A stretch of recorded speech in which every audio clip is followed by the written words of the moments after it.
ஆமா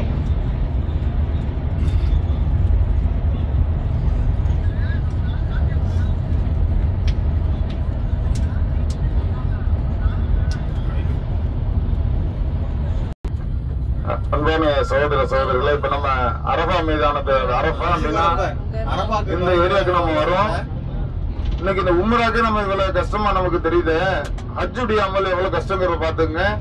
காபத்துல்லாவில இருந்து நடந்துதான் வரணும். வாகன வசதி கிடையாது. மிக கஷ்டமான நிலையில கிட்டத்தட்ட 5 நாட்கள், அதாவது துல்ஹஜ் மாதம் 8வது நாள் என்ன செய்யணும், மக்காவில இருந்து புறப்படணும். புறப்பட்டு வந்து என்ன செய்யணும், 9வது நாள் இல்ல துல்ஹஜ் 8வது நாள் மினாவுல தங்குவாங்க. 9 அரஃபா. இப்படி பாத்தீங்கன்னு சொன்னா 13 வரை இங்க தங்குவாங்க. அப்ப எவ்வளவு கஷ்டங்கிறத பாத்துக்குங்க. ஹஜ்ஜுடைய அமல் வந்து நல்ல உடல் திரகாத்திரம் உள்ளவங்களுக்கு மட்டும்தான் கடமை. வெறும் பொருளாதாரம் மட்டும் இருந்தா பத்தாது. யாருக்கு பொருளாதார வசதியும் உடல் வலிமையும் இருக்கிறதோ அவர்கள் மீது ஹஜ் கடமை என்று இஸ்லாம் சொல்கிறது. அங்க கவனத்தில் வச்சுங்க. ஸல்லல்லாஹு அலைஹி வஸல்லம் அவர்கள் ஹஜ் வணக்கத்தை பற்றி சொல்லும் பொழுது அல் ஹஜ் அரஃபா என்று சொன்னாங்க. அரஃபா நாள்ல யாரு 9வது நாள்ல அரஃபாவில வந்து தங்குறாங்களோ, வேற எந்த செயல்பாட்டுக்கு போனாலும் போலனாலும் அரஃபாவில வந்து ஒரு நாள் தங்கிட்டாங்கன்னா அவங்க ஹஜ் செஞ்ச நன்மை அடைஞ்சிடும். அதுக்கு தான் ரசூலுல்லாஹி ஸல்லல்லாஹு அலைஹி வஸல்லம் அல் ஹஜ்ஜு அரஃபா என்று ரசூலுல்லாஹி ஸல்லல்லாஹு அலைஹி வஸல்லம் சொல்றாங்க. அந்த அளவுக்கு அரஃபாவில தங்குறது வந்து இஸ்லாத்துல ரொம்ப முக்கியமான ஒரு அமலாக கருதப்படுகிறது.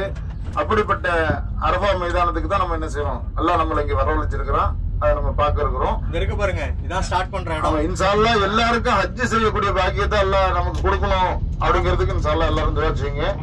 அரஃபா 1 இருக்கு பாருங்க, இதுல என்ன ஆரம்பிக்கும், இதுல என்ன ஹாஜிகள் எல்லாரும் இங்க. ஏன்னா ஹஜ்ஜை பற்றி ரசூலுல்லாஹி ஸல்லல்லாஹு அலைஹி வஸல்லம் சொல்லும் பொழுது யாரு அல்லாஹ்வுக்காக ஹஜ் செய்யறாங்களோ அவர்கள் ஹஜ் செய்துவிட்டு திரும்பி வரும் பொழுது அன்று பிறந்த பாலகனை போன்று திரும்புகிறார்கள் என்று ரசூலுல்லாஹி ஸல்லல்லாஹு அலைஹி வஸல்லம் சொன்னாங்க.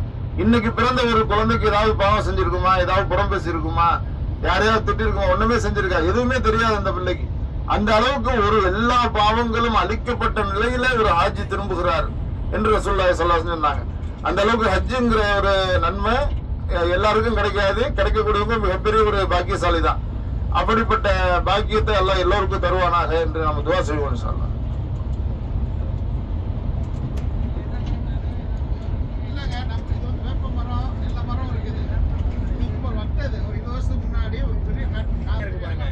அவங்க வந்து எங்கெங்க இருக்காங்களோ, யார் யார் எந்த ஊருக்காக எந்த அலாட் பண்றாங்களோ அவங்க வந்து தங்கிக்குவாங்க அந்த இடத்துல.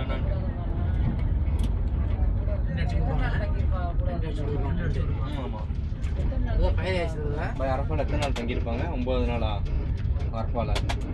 அந்த சுத்தி உள்ள எல்லா இடம் மொத்தம் 5 நாள் தான். 5 நாள். அரஃபால மட்டும் இல்ல, மினால தங்குவாங்க, அரஃபால தங்குவாங்க, முஸ்தலிஃபால தங்குவாங்க.